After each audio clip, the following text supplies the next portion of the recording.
Hi, I'm Wayne Zell. I'm an estate planning and business planning attorney.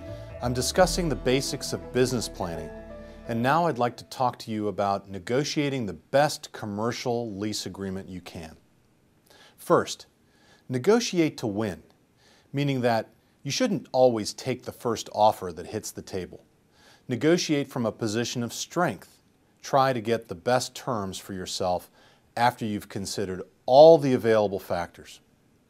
Second, plan for time to negotiate a lease.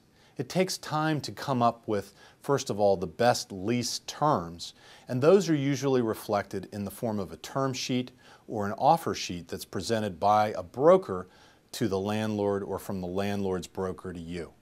These documents could be anywhere from 15 to 75 pages depending on how much space you're taking and who the landlord is. Next, be ready to walk away from a bad deal. There are a lot of landlords out there that are using documents that are very skewed heavily in favor of the landlord. If you're the tenant, you don't want to agree to a deal that's going to impose liability on you, for example, if the landlord is negligent. So you need to make sure that not only are the commercial terms reasonable, the business terms, but the legal terms have to be reasonable as well. Next, always do this. Talk to other tenants in the building.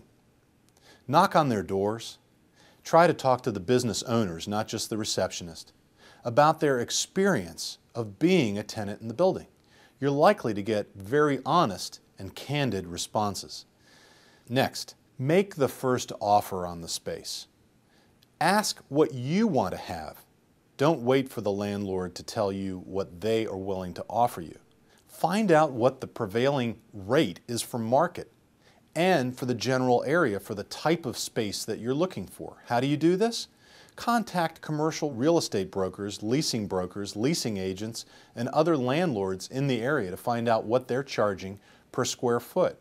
You can actually get a printout, a listing that is available through commercial real estate brokers who are subscribers to the multiple listing service. And they'll give you a listing of all available properties in a particular zip code or area that will tell you what property is leasing for and what it's not leasing for. Next, always ask for more than what you want. You may not get it, but you won't get it if you don't ask. Next, you want to know what the core factor in the building is, because the core factor is the amount or the percentage of the property that you're paying rent on that you're not using. So square footage is normally determined by a registered or licensed architect. And the core factor of most buildings ranges anywhere from 8 to 24%. So say you have a 3,000 square foot building with a 10% core factor. If you ask what the core factor is, you'll know that you're paying rent on 300 square feet that you're not using. Try to trade free rent for leasehold improvements if you have the money to pay the rent from the beginning, because the value of these leasehold improvements could be significant, and the landlord often is very willing to make tenant improvements. Why? Because it improves his building, and he gets to keep it at the end of the lease. Try to negotiate a lease renewal clause that also allows you to build out a portion of additional space or your existing space. Try to maximize your tenant improvement allowance. I mentioned landlords are more willing to do this, and that's a valuable asset that you can put on your balance sheet and depreciate for tax purposes.